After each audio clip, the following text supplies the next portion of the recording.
पश्चिम बंगाल में भारतीय जनता पार्टी की सरकार बनते ही धड़ाधड़ फैसले लिए जा रहे हैं। 3 प्रमुख फैसलों के बारे में बात करते हैं। सरकार बनने के बाद जो 3 प्रमुख फैसले लिए गए हैं, सबसे महत्वपूर्ण फैसला लिया गया है भारत बांग्लादेश बॉर्डर पर फेंसिंग लगाने को लेकर।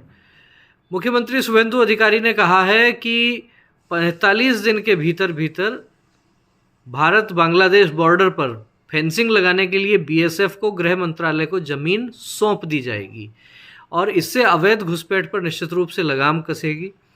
ये पहला और सबसे महत्वपूर्ण फैसला शुभेंदु अधिकारी ने किया है।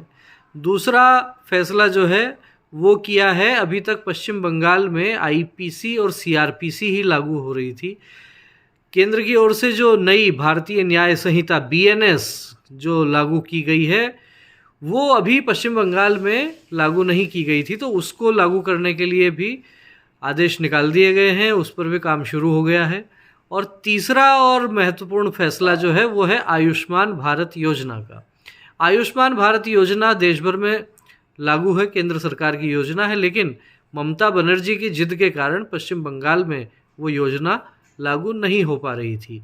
तो मुख्यमंत्री शुभेंदु अधिकारी ने कहा है कि अब शीघ्र ही आयुष्मान भारत योजना भी पश्चिम बंगाल में लागू होगी। पश्चिम बंगाल के नागरिकों को भी, वहाँ के निवासियों को भी आयुष्मान भारत योजना का लाभ मिलेगा। तो 3 बड़े फैसले ले लिए गए हैं और सबसे महत्वपूर्ण फैसला मैं कहूँगा इसमें भारत बांग्लादेश बॉर्डर पर जो फेंसिंग के लिए ज़मीन उपलब्ध करवाने का फैसला है, सबसे महत्वपूर्ण फैसला है, क्योंकि ये केवल पश्चिम बंगाल का विषय नहीं है, ये राष्ट्रीय सुरक्षा का विषय है और घुसपैठियों को रोकने के लिए जो कुछ किया जा सकता है वो किया जाना चाहिए।